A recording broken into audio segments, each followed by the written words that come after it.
Assalamualaikum warahmatullahi wabarakatuh. Bertemu kembali dengan saya Rudi Primaresda. Salam pintar untuk kita semua. Pada pertemuan kali ini saya akan mencoba membahas tentang subnetting. Sebelum kita membahas tentang subnetting, ada beberapa hal yang perlu kita ketahui terlebih dahulu tentang IP.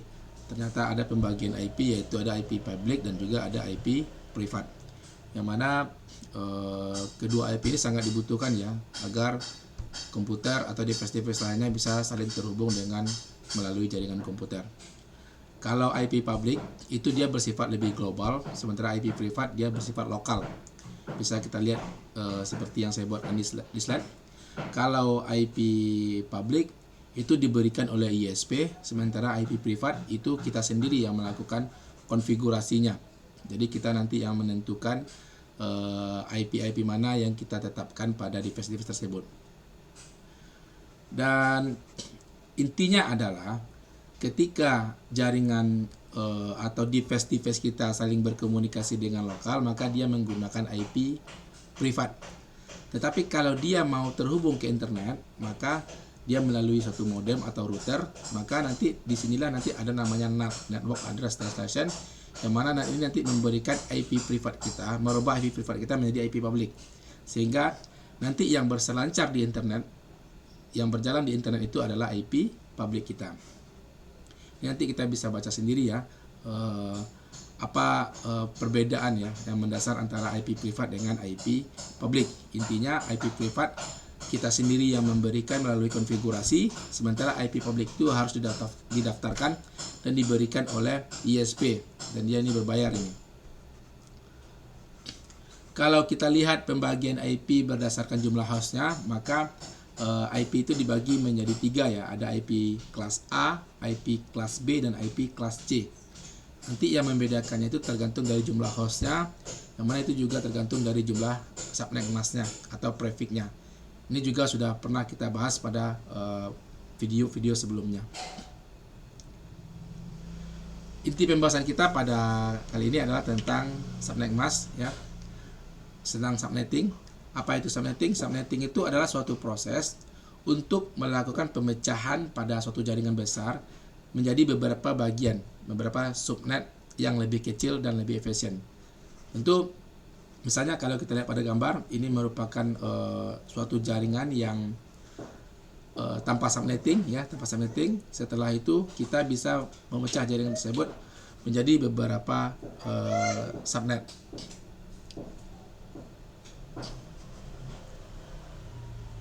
Misalnya subnet 1, subnet 2, subnet 3, 4, 5 dan seterusnya.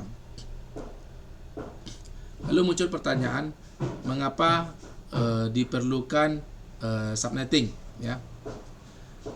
Yang pertama yaitu untuk menghindari yang namanya broadcast storm ya. Kalau kita tanpa subnetting, tentu dia terkumpul dalam satu jaringan yang besar, maka ketika terjadi suatu device melakukan broadcast, maka dia akan nge-broadcast ke seluruh device yang ada pada jaringan tersebut. Tetapi kalau kita menggunakan subnetting, maka itu akan dibatasi ya, akan kita batasi, maka broadcast itu hanya pada network tertentu saja. Nah, seperti yang kita pada gambar. Apa jadinya kalau broadcast itu berjalan ke seluruh device yang terhubung pada network? Maka lama-lama akan mengganggu penyebaban masalah traffic ya. Trafiknya akan padat dan menurunkan performa jaringan. Seperti yang terlihat pada gambar. Broadcast itu terus berjalan pada device-device yang ada pada network. Tetapi kalau kita bagi per subnet, maka broadcast itu hanya pada subnet tertentu saja, sehingga tidak mengganggu subnet-subnet yang lainnya.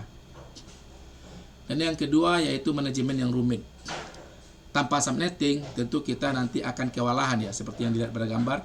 Ini yang tanpa subnetting, ini yang dengan subnetting. Kita akan kewalahan dalam melacak atau mengatur segmen jaringan. Misalnya kalau kita mau mengklasifikasikan ini segmen ini untuk jaringan apa, ini untuk network apa, maka kalau dengan subnetting, maka itu akan gampang kita lakukan karena kita membaginya per blok. Misalnya pada gambar ini blok Gatot Suborto gang 1, ini gang 2, gang 3. Nanti yang kita lakukan di sini berbeda-beda. Misalnya di sini kita kasih bandwidth-nya yang lebih banyak karena di sini banyak digunakan oleh misalnya bagian keuangan atau bagian pembukuan. Kalau kita bagi subnetnya seperti itu, maka ini nanti kita lebih khususkan dari segi security-nya atau dari segi pembagian bandwidth-nya. Sementara kalau tanpa subnet itu nggak bisa, karena kalau kita bagi bandwidth itu bandwidth-nya terbagi ke seluruhannya. Dan yang terakhir yaitu tentang keamanan ya. Jadi fungsinya subnetting itu tentang keamanan. Kalau tanpa subnetting itu semua perangkat dapat melihat satu sama lainnya ya, karena dia berada pada satu network. Tetapi kalau kita sudah bagi per subnet, maka dia tidak akan bisa melihat subnet-subnet lainnya yang lebih kita filter lagi, sehingga lebih menjamin keamanan kalau kita menggunakan subnetting, dan juga lebih memudahkan kita dalam melakukan manajemen jaringan. Ada dua teknik untuk melakukan subnetting. Yang pertama ada dengan cara VLSM, dan yang kedua ada namanya VLSM. Yang mana VLSM ini Fixed Length Subnet Mask, yaitu kita melakukan pembagian jaringan berdasarkan jumlah subnet yang sama besar. Sementara yang VLSM ini Variable Length Subnet Mask, kita melakukan pembagian jaringan tergantung jumlah host yang dibutuhkan. Seperti yang kalian lihat pada gambar, ini yang dengan VLSM ya. Jadi dia bagi dengan dua subnet yang sama besar. Misalnya jaringan yang 192.168.1.0 ini dibagi menjadi dua subnet. Itu menggunakan teknik VLSM. Jaringan yang 192.168.1.0 ini dengan prefix 26 itu dibagi menjadi 4 subnet. Dan yang terakhir dengan /27 itu dibagi menjadi 8 subnet. Nah, ini. Jadi pembagian dengan VLSM ini nanti tergantung dengan prefix dan subnet masknya. Sementara dengan VLSM ini, Variable Length Subnet Mask ini, pembagian tidak tergantung dari per subnet sama besar ya, tetapi tergantung dari jumlah host yang dibutuhkan. Berapa jumlah host yang dibutuhkan, kita bagi segitu. Nah, ini. Nanti pembahasannya yang VLSM ini akan saya bahas pada video berikutnya. Sekarang kita fokus pada video VLSM aja terlebih dahulu. Kita ambil contohnya ya.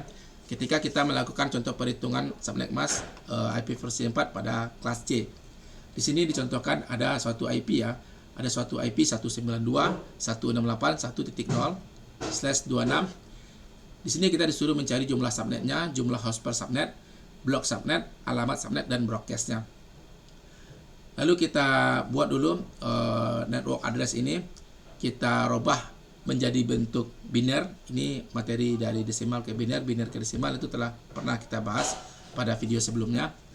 Maka kita robah dengan prefix /26. Nah, kita dapatlah ini prefix /26 itu adalah 255.255.255.192.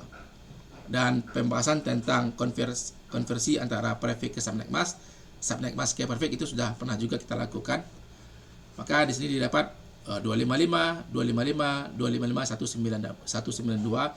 Ini adalah subnet mask dari prefix /26. Lalu di sini ada rumusnya, seperti yang dilihat di sini nanti ada rumusnya X ya, X sama dengan 2, Y sama dengan 6. Yang mana X ini banyaknya binari 1 dan Y banyaknya binari 0 ya. Ini X banyaknya binari 1 itu pada subnet terakhir ya. Ini subnet terakhir, dia akan ada 4 subnet dan dihitung subnet terakhirnya.